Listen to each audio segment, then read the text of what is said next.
Buenos días. El Salmo dice, en mi corazón he guardado tus dichos. La palabra de Dios es fundamental para nosotros cada día. Un hermoso himno y antiguo himno que cantamos desde que somos niños. Santa Biblia para mí.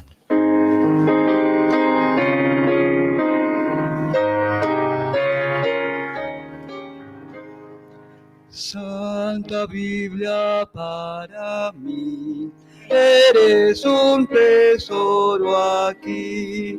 Tú contienes con verdad la divina voluntad. Tú me dices lo que soy, de quién vine y a quién voy. Si quiere pueden pararse para cantar mejor, para que vea mejor la letra. Canta uno mejor parado que sentado. Dice la segunda, tú reprendes mi dudar, tú me exhortas sin cesar, eres faro que a mi pie lo conduce por la fe a la fuente del amor del bendito Salvador. Eres infalible voz del Espíritu de Dios, que vigor al alma das cuando en aflicción está. Tú me enseñas a triunfar de la muerte y el pecado. Por tu santa letra sé que con Cristo reinaré. Yo que tan indigno soy, por tu luz al cielo voy. Santa Biblia para mí, eres un tesoro aquí. La Biblia es nuestro texto en nuestra universidad. Pueden sentarse.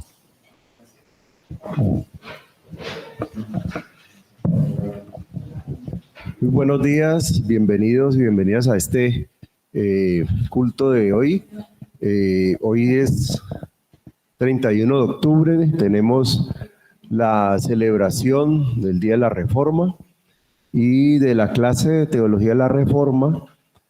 Vamos a tener hoy unas presentaciones acerca de un tema que nos parece importante destacarlo, porque por lo general nosotros cuando hablamos del Día de la Biblia, el Día de la Reforma, siempre y hablamos de la Reforma protestante, inmediatamente puede ir a nuestra mente la imagen de Martín Lutero. Y no estamos cerrados al reconocer que Martín Lutero fue un líder, un pionero de este movimiento de reforma que surge en Alemania en el siglo XVI y que uno de sus resultados y productos más importantes fue la traducción de la Biblia al alemán y la difusión de esa Biblia a través de la imprenta, que fue uno de los inventos que se estaba estrenando por aquella época. Sin embargo, también nosotros podemos recordar otros importantes teólogos como Ulrico Zwinglio, como Juan Calvino, como John Knox, Menon Simons. Bueno, hay muchos más que van surgiendo, pero a medida que uno los va mencionando, seguramente ustedes, y si no han estudiado mucho el tema, ya van diciendo, bueno, ese sí no lo había oído mencionar, ese sí no lo conozco.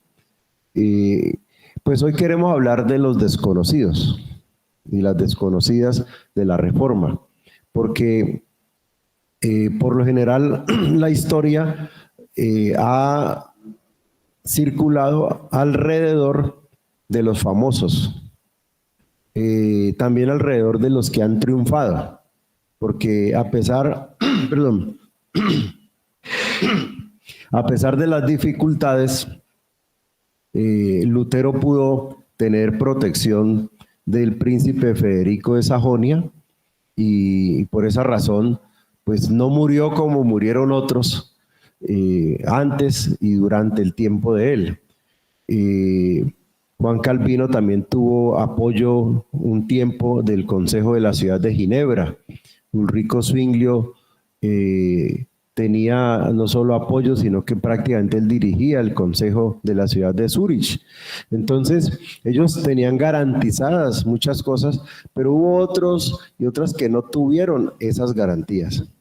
Y queremos hablar un poco de esas personas, porque con su trabajo, con su testimonio, con su compromiso, también contribuyeron a la difusión de la Biblia, contribuyeron a la enseñanza de la Biblia, a la difusión del Evangelio en Europa en este tiempo, y plantearon también otras ideas, otras reflexiones teológicas distintas de las reflexiones teológicas oficiales. Entonces, para esto hemos pedido y estamos contando con el apoyo de los estudiantes y vamos a comenzar a hacer esta presentación en esta mañana. Tenemos el siguiente orden. Primero va a exponer Raúl Recuero, va a hablar de un español y unos españoles. También el estudiante Darling va a hablar de Catalina Hutter. Jorge va a hablar de Gaspar Squenfeld. Y María José Rivas iba a hablar de María Dentier, pero ella tuvo un accidente automovilístico, entonces está hospitalizada y no puede estar con nosotros hoy. Yo le voy a reemplazar a ella. Y tenemos también a Gloria Esther, que va a hablar de Catalina Bombora. Entonces, vamos a comenzar con Raúl. Y damos la bienvenida a Raúl para que haga su presentación.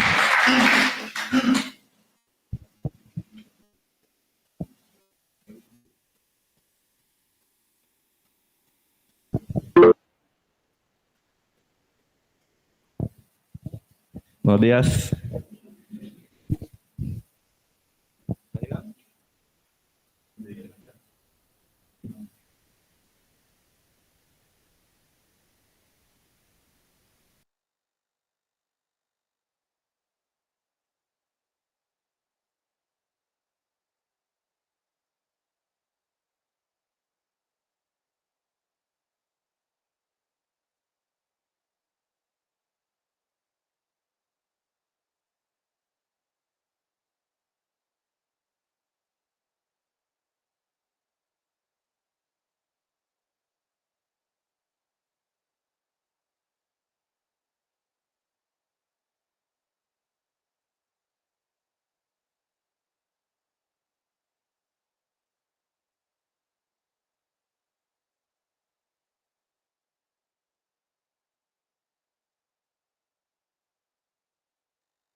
Que solo sabemos que nació en 1518.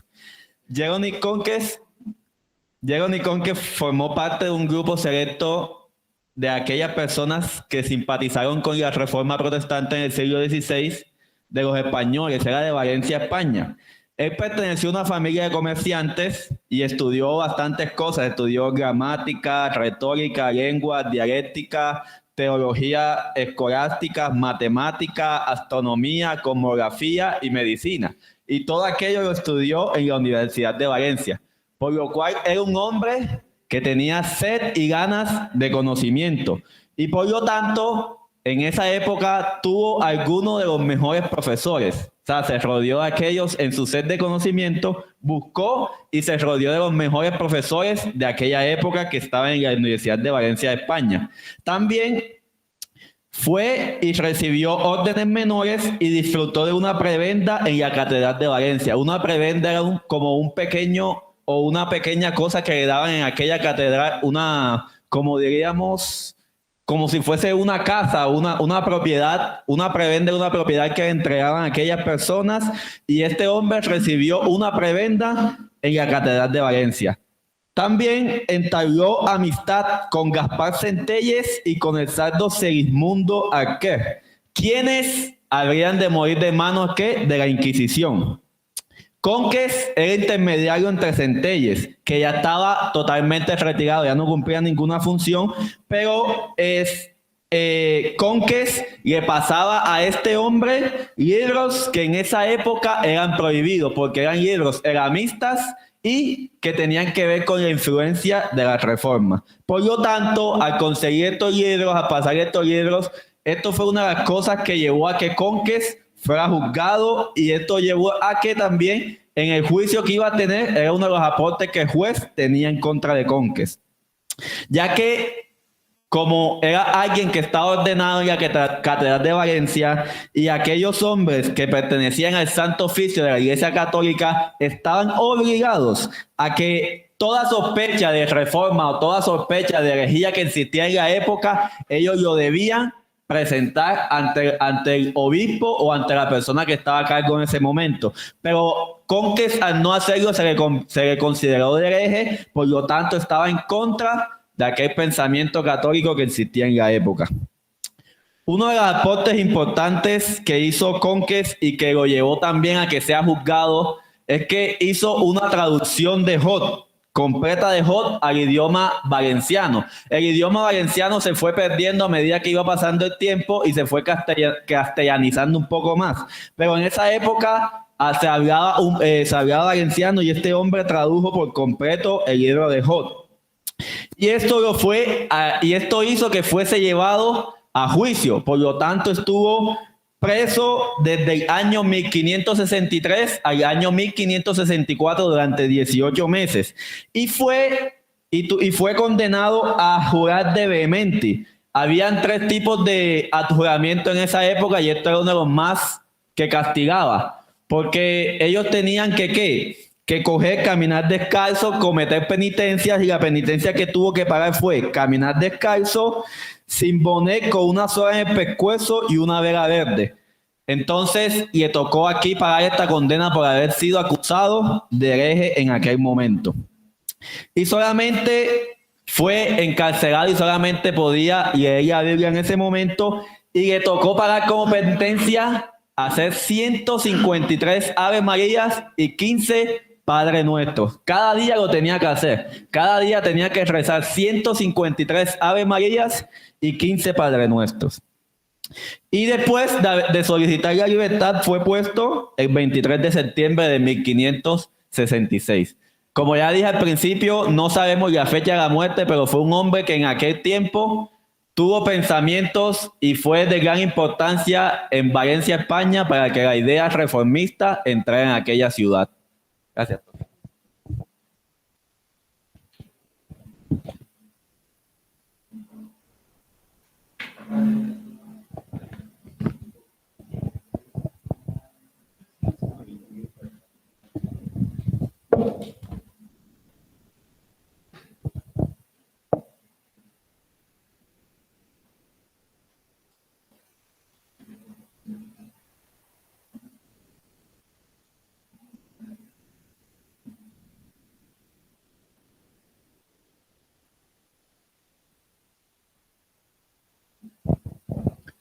Bueno, primeramente, buenos días. Gracias a la universidad y al profesor Pablo por hacernos partícipes de esta gran reunión. En esta oportunidad tengo el privilegio de exponer la vida de Catalina Hutter. Como dice la primera diapositiva, bueno, Catalina Hutter, una convicción que crece. De ella sabemos poco. Realmente no hay mucho en internet, pues como decía el profesor, son aquellos desconocidos. Es nacida en la región del Tirol. Esta región es una parte de Europa que comprende el país de Alemania, Austria e Italia. Todo esto sucede en el siglo XVI aproximadamente. De ella no tenemos tampoco como fecha de inicio o fecha de retiro, pero lo que sucede en la vida de ella o el aporte que ella hace sucede entre sus 20 a 30 años aproximadamente. Es una mujer verdaderamente joven. Es casada con Jacobo Hutter y su oficio es ser ama de casa. Los inicios de Catalina. Ella es caracterizada por un gran entusiasmo por el verdadero evangelio. Para el año 1532 conoce una familia en la zona campestre del Tirol en la cual trabaja como ama de casa. La familia de Paul Gall y Justina Gall, esposos. En aquella casa se celebran reuniones anabaptistas. Pronto se hace adepta de este grupo y participa ocultamente en dichas reuniones. Para este tiempo, en el año de 1532, los anabaptistas ya eran perseguidos y juzgados por la Iglesia Católica a manos del obispo de Brixen, quien de hecho creó un grupo de cazadores de anabaptistas.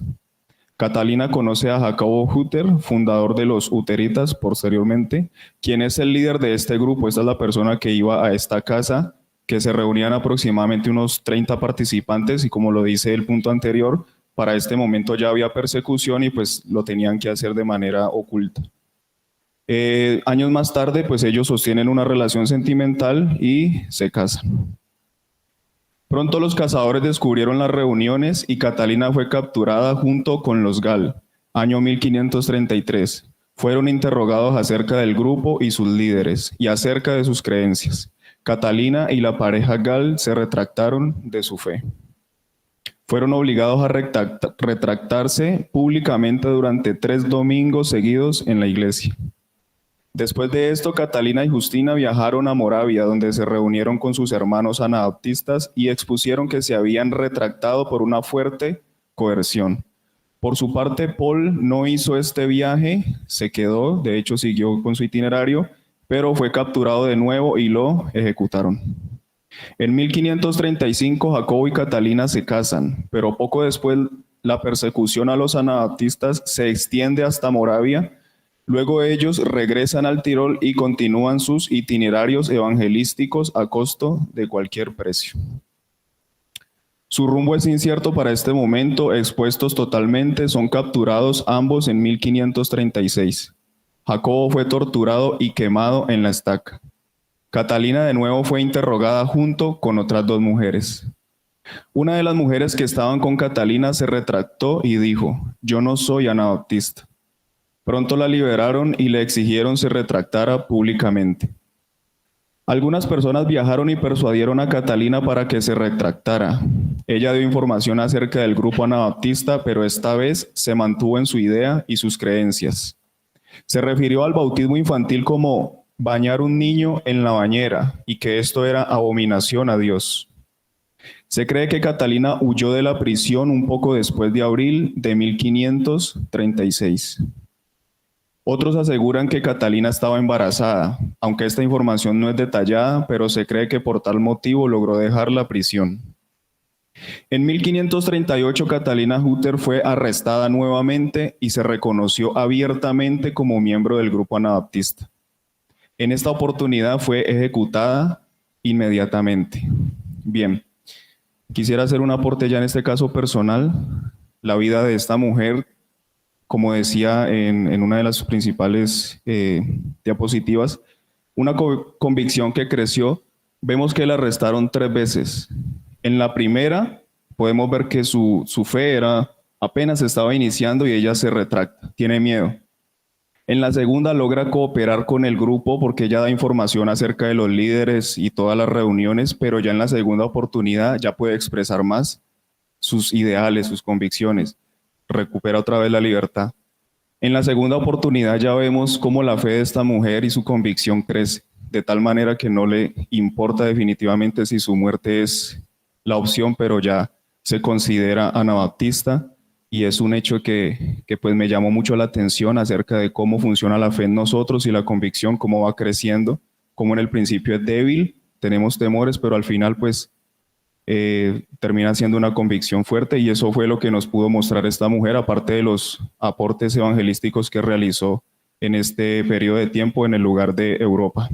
Muchas gracias.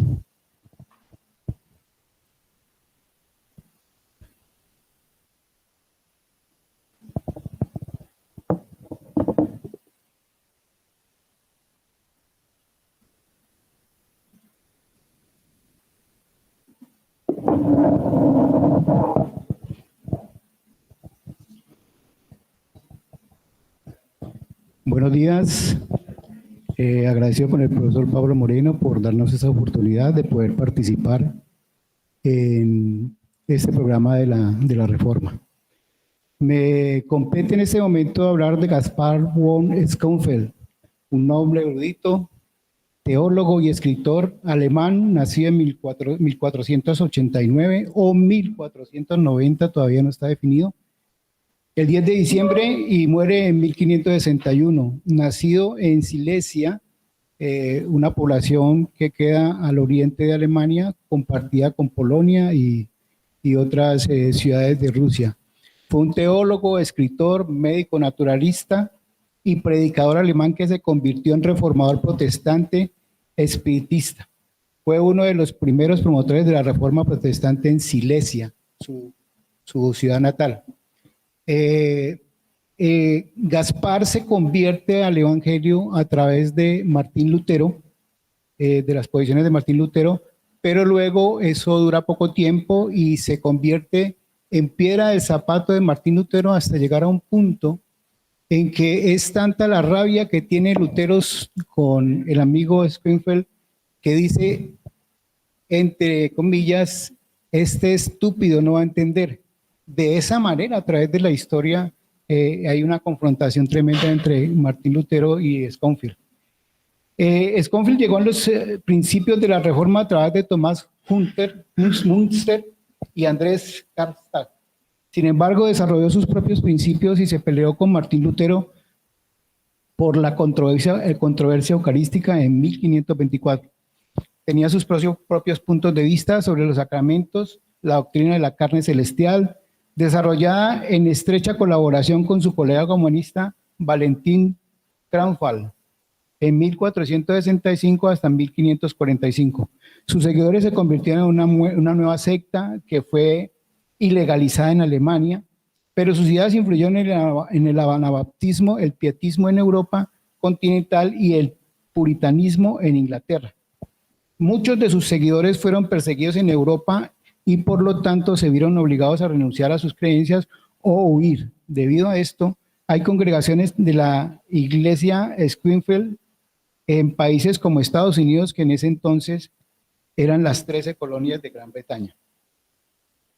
Su pensamiento y diferencias. ¿Qué era lo que sostenía Schönfeld y qué eran lo que los otros reformadores de esa época, según él, era lo que buscaban? Schönfeld buscaba a Jesucristo, el crucificado y el glorificado, en su naturaleza eclesial, el que no tenía dónde reclinar su cabeza y por lo cual se crucificó el mundo y él por el mundo. ¿Qué dice Schönfeld acerca de eso? Que los otros buscan un Cristo que puede llevar muy bien con el mundo, que instituye un orden de gobierno civil y de tanto en tanto es recibido en su Santa Cena. ¿Qué dice Schönfeld? Busco amparo y protección en el Altísimo y admito que todos los corazones humanos quedan en libertad ante él y que Cristo sigue siendo la cabeza de la Iglesia.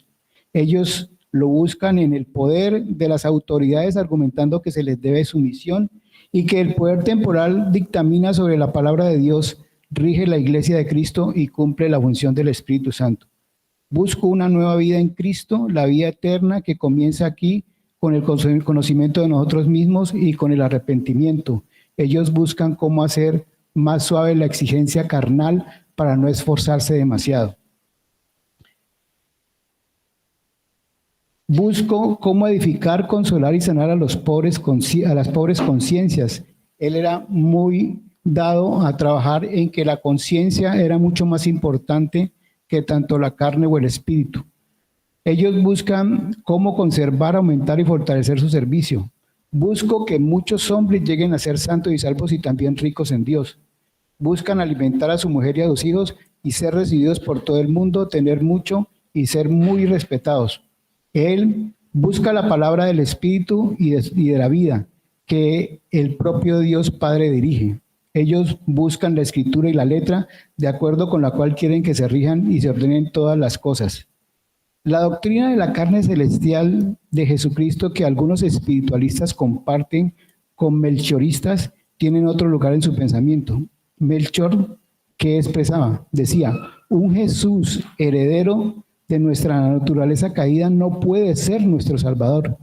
Sconfield diría, cuando Dios actúa en el mundo, necesariamente lo hace por medio de instrumentos divinos. Sin embargo, el carácter celestial de Jesucristo, su no ser como el mundo, se ilustra no por ser todopoderoso, ni tampoco por ser irreal, sobrehumano, angélico, sino por su sufrimiento aislado socialmente y rechazado por los hombres. Todo hombre que desee salvarse debe con razón rogar, preocuparse y aplicar todo su celo para recibir una conciencia buena, limpia delante de Dios. Sí, también saber de antemano lo que es una buena conciencia, de dónde proviene, dónde crece, vive y se conserva. En cuanto a todo esto que hemos visto y como un pequeño aporte, todavía nos encontramos en algunos momentos, en todas las épocas, en ese proceso como de reforma, como de aportar algo al entendimiento de ese Dios que tuvo la potestad de hacerse carne para venir a rescatar a su creación, a hacerse carne, a sufrir horror, tortura, violencia, humillación, muerte, pero que después del tercer día nos dice, yo soy el camino de retorno al Padre, yo soy la luz, yo soy la verdad y soy la vida eterna. Muchas gracias.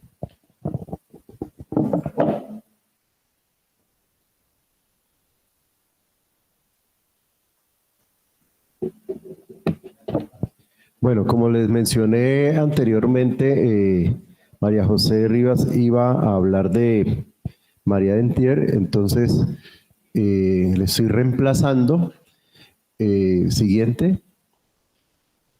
Bueno, aquí estos son dibujos que se hacían en esa época y pues habían unos especialistas en el tema que pintaban a las personas y por eso se difundían algunas de esas fotos o sí, cuadros que se volvieron como la imagen de muchos de los reformadores y reformadoras del siglo XVI. María Dentier fue una teóloga que estuvo en la ciudad de Ginebra impulsando la reforma protestante en los tiempos en que Juan Calvino y Guillermo Farel estaban en Ginebra. Y ella se caracterizó por ser predicadora, itinerante y también por escribir algunos textos que resultaron ser un poco polémicos. Vamos a mirar un poco por qué. Pero ella, digamos, estuvo muy vinculada al movimiento de reforma desde sus propias convicciones. Ella se casó 2 veces, envió la primera y en la segunda pues ella murió en medio pues de las presiones que comenzó a tener en la ciudad de Ginebra. En el año 2002, ¿puedes devolver a la foto? En el año 2002 se colocó su nombre en este parque que está en la ciudad de Ginebra, que como ustedes ven allá al centro están los principales reformadores, Teodoro Beza, Juan Calvino, está John Knox, y se me olvida el cuarto que está ahí. Sobre Zwinglio y Lutero están como este bloque que está detrás de este más pequeño, ahí está el nombre de Lutero y el de Zwinglio está en el otro lado.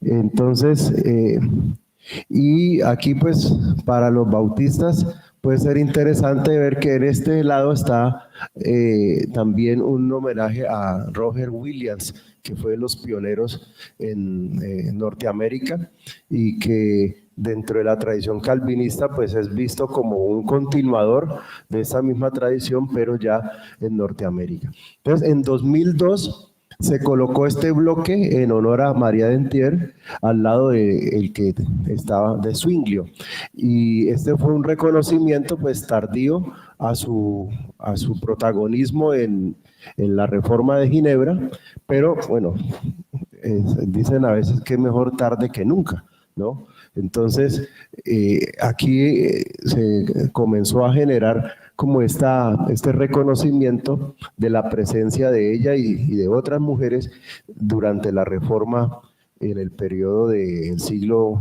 XVI, en la segunda mitad del siglo XVI en la ciudad de Ginebra. Bueno, sigamos. Hay varios temas, varios detalles sobre ella, pero destacamos solamente unos pocos. Por ejemplo, ella tuvo, con su segundo esposo, él también era un impulsador de la Reforma. Frommel, él era un predicador itinerante y también pues fue, digamos, escritor. Así que los dos estaban muy vinculados a los temas teológicos y a los temas relacionados con la dinámica que tenía la ciudad de Ginebra en la Reforma. Entonces el esposo de ella escribió una obra sobre la historia protestante de la ciudad, los maravillosos actos y hechos de la ciudad de Ginebra. Luego, él siendo un líder de la Reforma en Ginebra, después fue opacado porque llegaron Calvino y Guillermo Farel.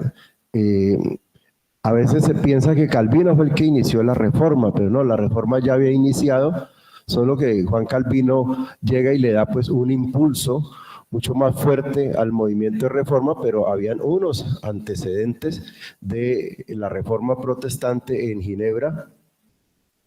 Y después de este periodo, digamos, Calvino tiene unos conflictos con el Consejo de la Ciudad, sale de la ciudad por petición del Consejo y regresa nuevamente al final de su vida. Pero en este periodo los líderes de la Reforma, entre otros, eran Frommel y María Dentier. Y una de las cosas que hizo ella fue ir a algunos conventos a animar a que las monjas pudieran salir de ese estado de claustro y proclamar como una liberación de la religiosidad a la que estaban sometidas en esos claustros. Ella tuvo, digamos, una confrontación con De Giussi, que era en ese momento la líder de la priora, digamos, de esa comunidad, y allí había pues un conflicto que siempre es un tema para discusión, ¿no?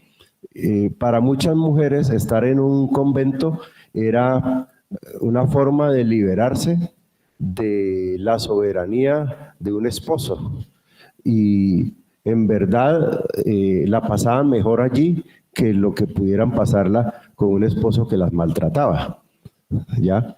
Entonces, pero desde el punto de vista de la Reforma, la confrontación era religiosa.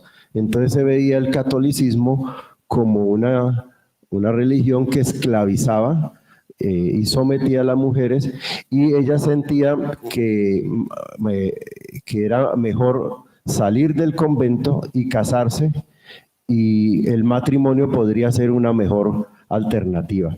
Bueno, hay estudios sobre el tema y al final, digamos, la situación de la familia y las relaciones del hombre con la mujer en las familias protestantes no cambió mucho en relación con la situación de las familias católicas, ¿sí? En otros casos puede ser que haya habido como una mayor participación, por ejemplo, en la actividad de la iglesia, pero en términos de las relaciones familiares no hubo los profundos cambios que prometía la reforma. Sin embargo, María Dentier predicaba y animaba a las mujeres a salir de ese convento.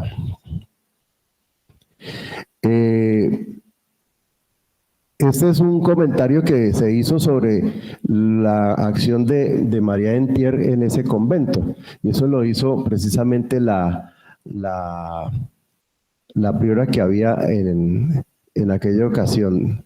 Dice, en esa compañía había una falsa abadesa arrugada y de lenguaje diabólico, poseedora de un marido y un hijo, llamada María Dentier de Picardía, que se mezcló en la predicación y en la perversión de la gente de la devoción.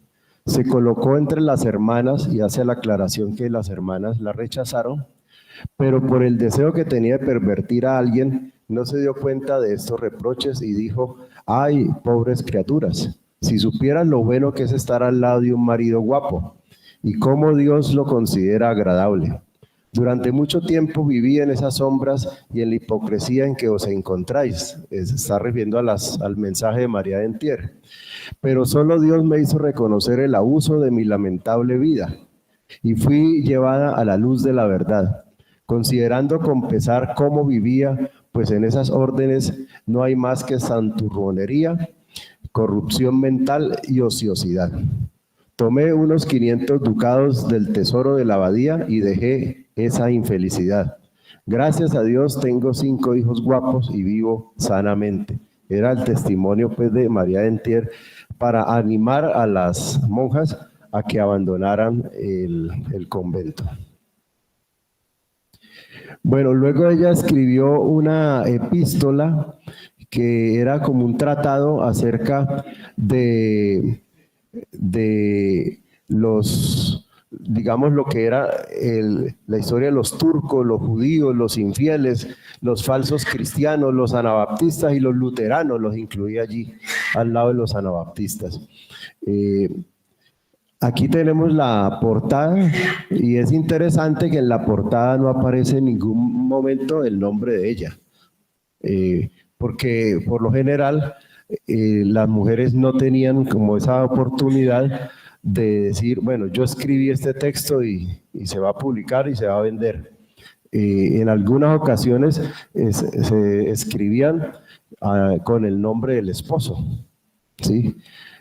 Por ejemplo, y eso no es algo solamente del siglo XVI, ¿no? Si ustedes conocen o recuerdan bien el libro devocional Manantiales en el Desierto, eso fue escrito por la esposa, la misionera, pero siempre llevó el nombre del esposo.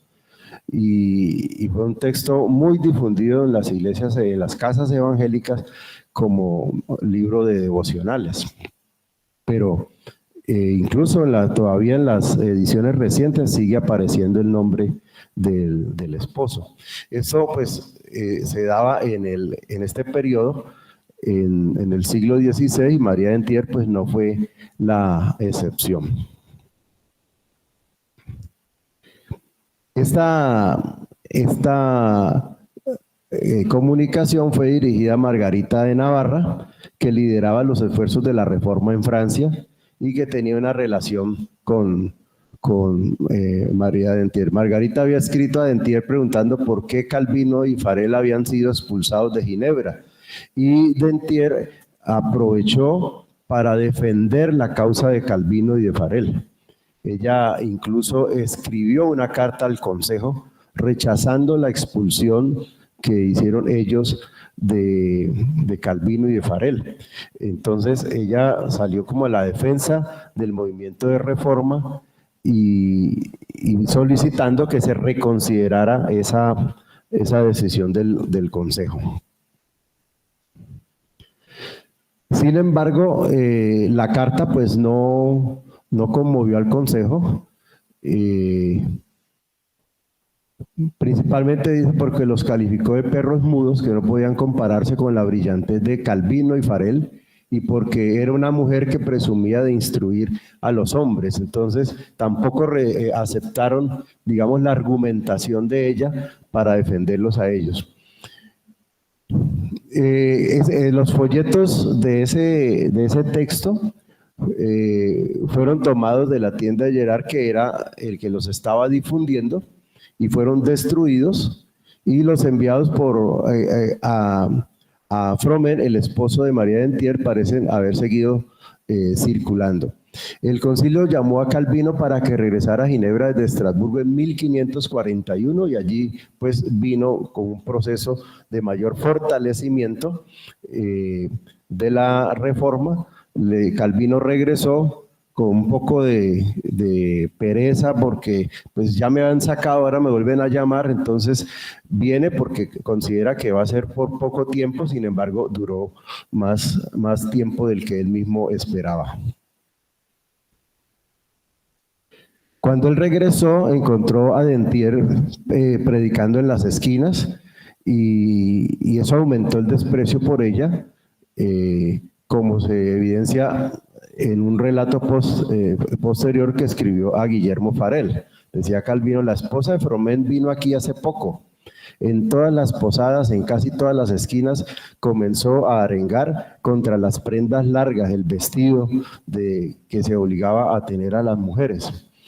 Cuando supo que había llegado a mis oídos, se excusó riéndose y dijo que o bien nos vestíamos de forma indecente, con gran ofensa para la iglesia, o bien que usted enseñaba en el error cuando decía que los falsos profetas podían ser reconocidos por sus largas vestimentas.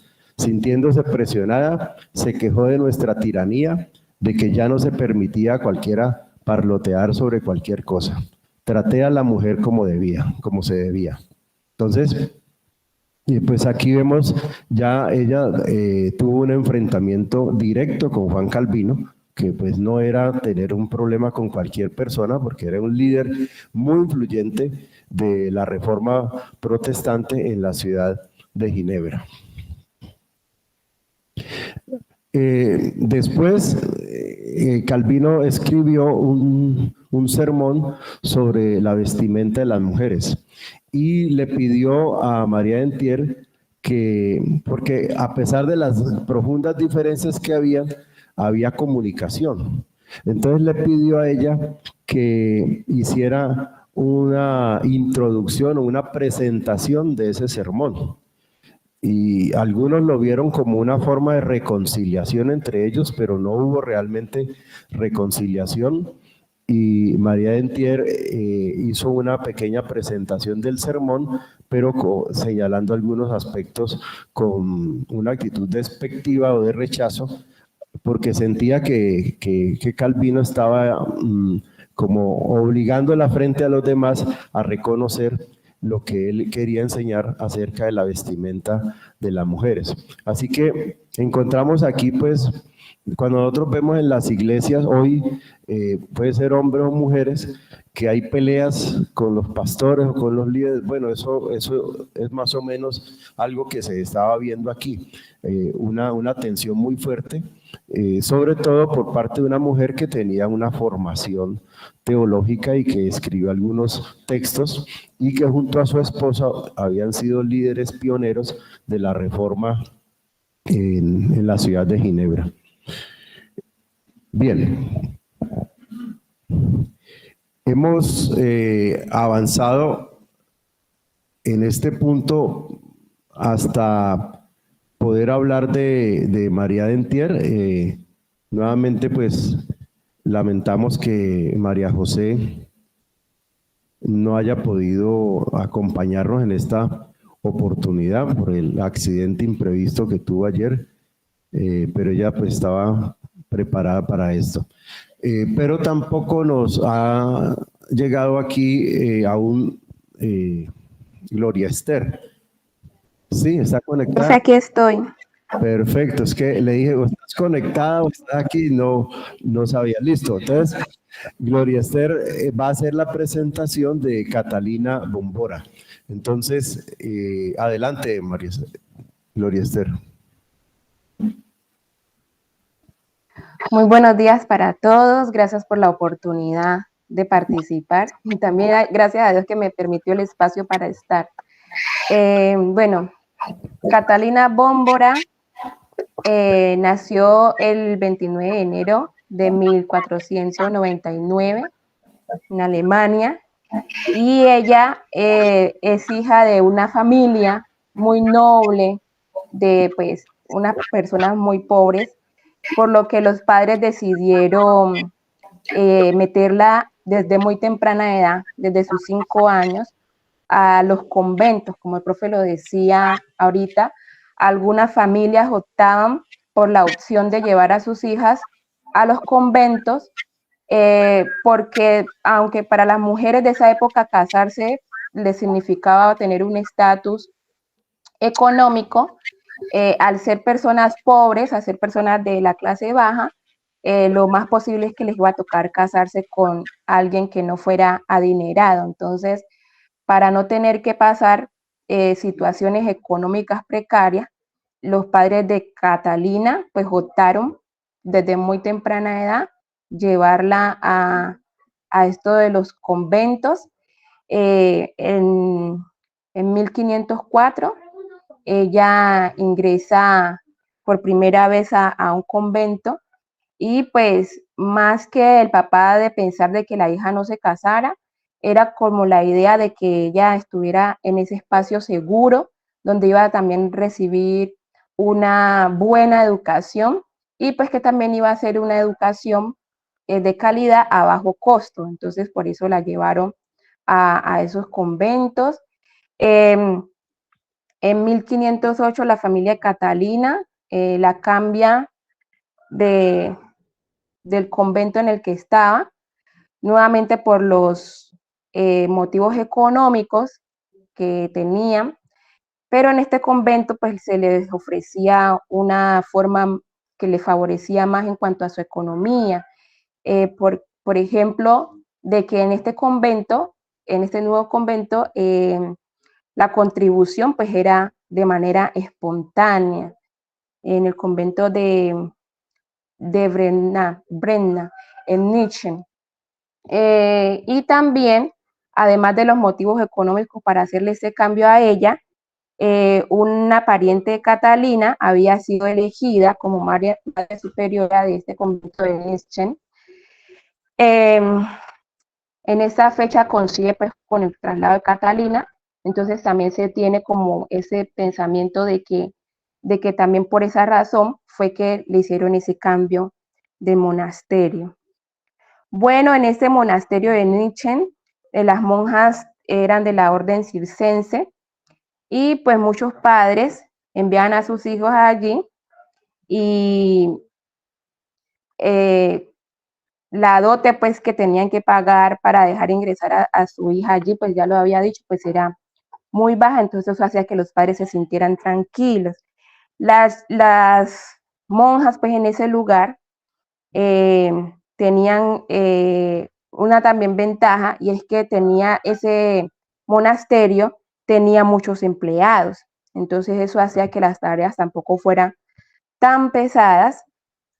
Y pues en la sociedad, otro punto era que en la sociedad una posición más, un poco mejor, a diferencia de ser una esposa o de ser una mujer casada, pues era también la de ser monja. Entonces esto también le favorecía a ellos.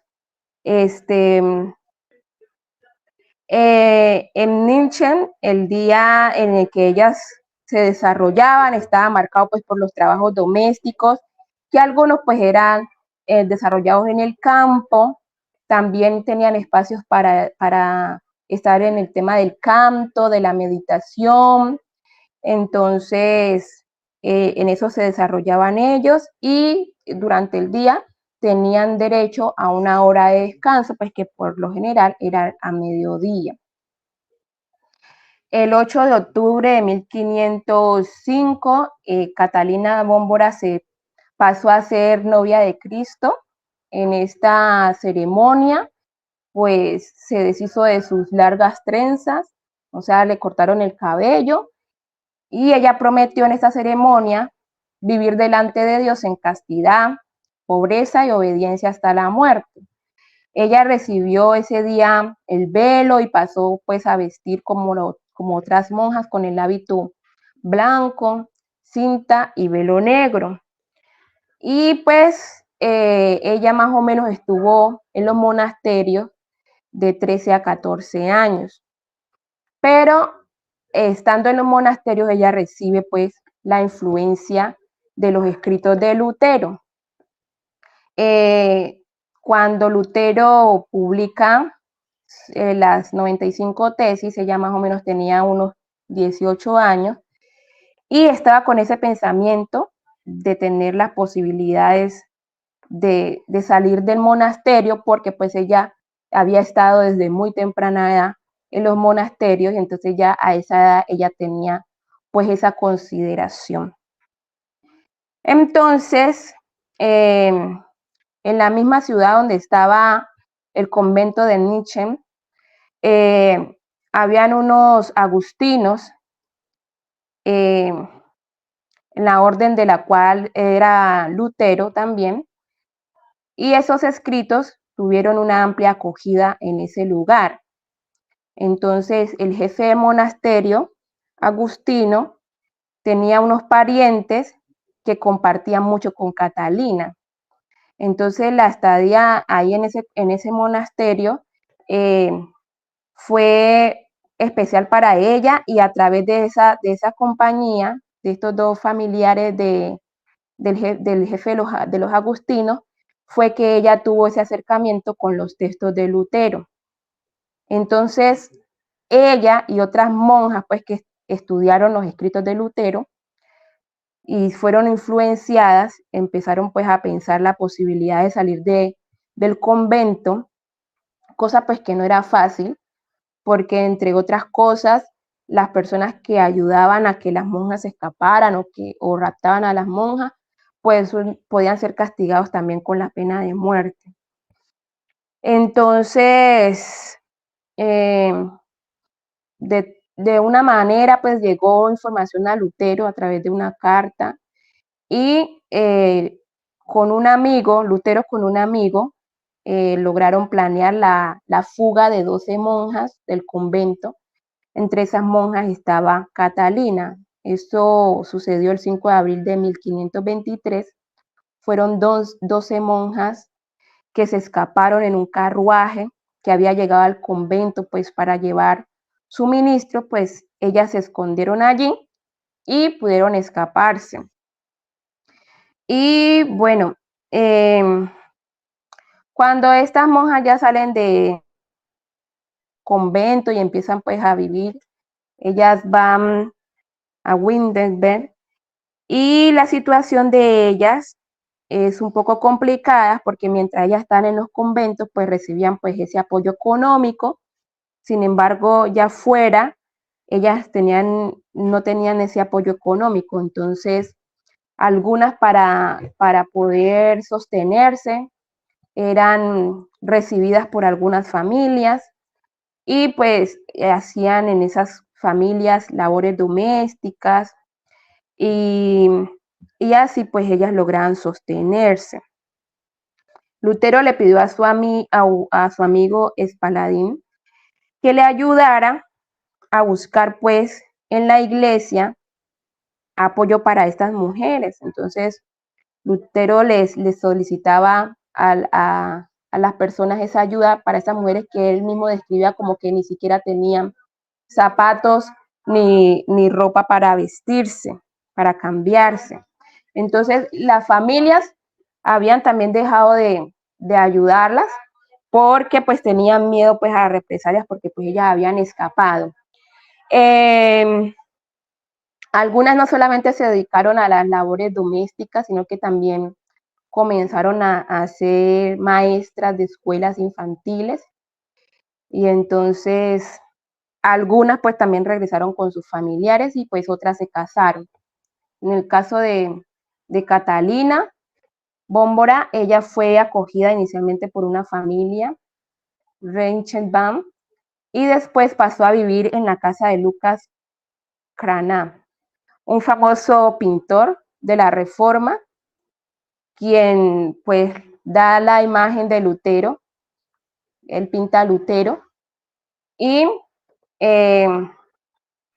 esa imagen pues se difunde en muchos libros y pues ahí también estuvo Catalina pues acogida en la casa de este señor Lucas, pintor. Y ella conoce a un joven, Jerónimos de Winterberg, y ellos se enamoran, hacen planes para casarse y Catalina está bajo la responsabilidad de Lutero, de Martín Lutero, y él también les da ese apoyo para que ellos se casen.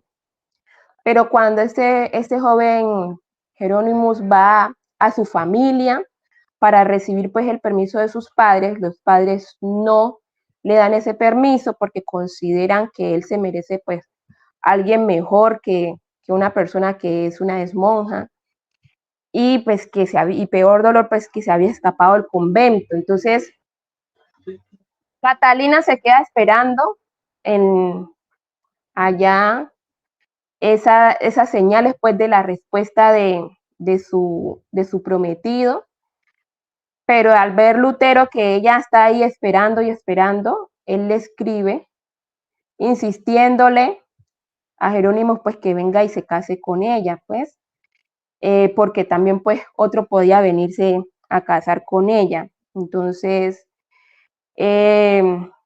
Martín Lutero en un comienzo se negaba pues a ser el que se casara con Catalina, pues él no estaba en sus planes casarse con Catalina, había pensado en otras personas y además pues él también tenía como un poco de dudas, no sé si decirlo así, o miedo a casarse, pero entonces más adelante él se ve como presionado a tomar esa decisión de casarse y en esa presión igual no pone sus ojos en Catalina, sino que piensa en otras personas, ¿ya? Pero pues había una mujer que ella era de las que más voz tenía o hablaba o era muy fuerte en su dinámica pues de lo que era la Reforma, y ella le dice a Lutero, ella Argula van Grunbaum, y le escribe en una carta que él debe ser ejemplo, entonces que él debe casarse para dar testimonio a sus seguidores más jóvenes de que entonces el matrimonio pues sí era un estado ideal para los pastores, pues ya que pues el cambio de salir del monasterio, una de las cosas diferentes era que ellos se casaran. Entonces, pues Lutero le responde que no es que él no se quiera casar, ni que sienta pues ese deseo de hacerlo, pero pues él tiene un problema y es que él está sentenciado por su herejía y puede pues en cualquier momento podían darle la muerte. Sin embargo, el 13 de junio de 1525 se casa con Catalina, ¿ya? Algunos lo vieron bien, otros no lo vieron bien, como su amigo Felipe de Malqueton, quien estaba decepcionado porque Martín Lutero hubiese tomado esa decisión, pero pues al final a Martín Lutero esto de su matrimonio con Catalina como que le asentó bien y fue Catalina de mucho apoyo para Martín Lutero, fue de mucha fortaleza. Ellos tuvieron 6 hijos, tuvieron la pérdida de una de sus hijas y pues Catalina, ella se dedicó más que cualquier otra cosa a su servicio a Dios. Para ella, Dios estaba en todas las tareas que se pudieran ejercer, entonces ella se dedicó a con lo que ella hacía honrar a Dios, que en este caso pues era su familia. Entonces ella trató de que se consolidara bien su familia, de ser un referente de familia. Ella hizo que su casa fuera un entorno autosostenible. De hecho, se decía que ella creó su propia cerveza y ella se dedicó pues al tema de la hospitalidad, a recibir a muchas personas ahí en su casa, y en la casa de ella se hacía algo que se reunían para hacer unas charlas con todo este tema de la reforma, y ella participaba en esas charlas, ella estaba muy activa en esas charlas, así que también el trabajo de esta mujer fue muy importante. Primero al ver cómo cambiaron su condición, a darle una alternativa a las mujeres de que no solamente era estar en un monasterio, sino que también podían tener un espacio y tener una voz, Catalina y todas las mujeres que salieron de ese convento. Entonces, bueno, ella muere el 20 de diciembre de 1552 y pues como les dije, fue esposa de Lutero. Bendiciones. Gloria Esther por su presentación. Ahí nosotros, perdón que los interrumpa, hemos hecho una presentación de personajes que no han sido muy conocidos o prácticamente desconocidos de la Reforma, y nosotros en el estudio tanto de la historia como de la teología, muchas veces el énfasis está en las doctrinas o en las estructuras sociales, los cambios intelectuales que hubo a través de este movimiento. Y eso es muy importante, pero detrás de eso necesitamos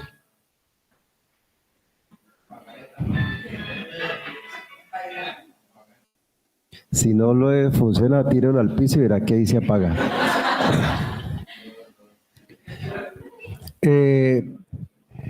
Esos elementos son muy importantes, la doctrina, los estudios sobre el desarrollo intelectual, los cambios sociales, pero también es importante incluir en esa historia la cotidianidad, las historias personales.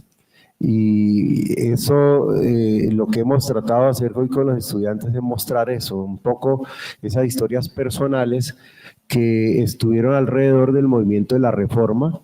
Como vemos en algunos, no se encuentra pues una ortodoxia protestante claramente definida, porque también hay que decir que estaban en construcción, ¿no? Es un proceso de construcción.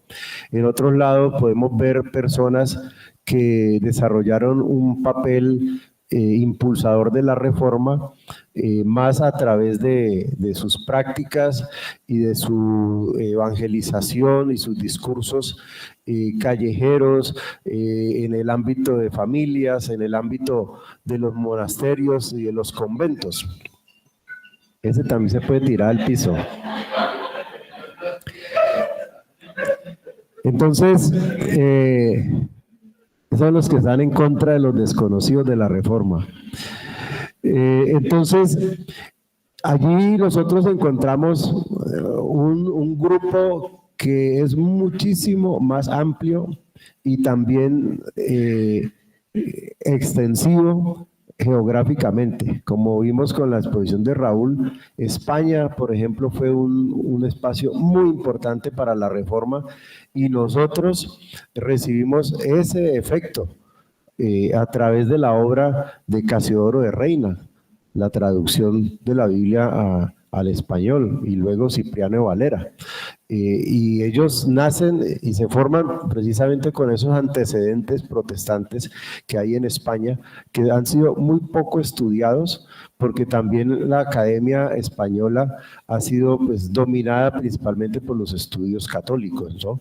Y los estudios protestantes han sido muy reducidos. Entonces ahí tenemos, digamos, unas vetas para estudio, para investigación, que son muy importantes y que nos muestran que los movimientos y los grandes cambios en el mundo, en un país, no los hace el presidente, no los hace el Congreso, no los hace una Corte Suprema de Justicia, sino que también lo hace la gente de a pie, la gente en su cotidianidad, con su estilo de vida, expresando sus convicciones en los espacios domésticos, en los espacios públicos, pero la historia también se mueve en ese nivel. Entonces queríamos destacar ese aspecto de la historia de la Reforma, justo en el día que conmemoramos el Día de la Biblia y el Día de la Reforma Protestante, hoy 31 de octubre.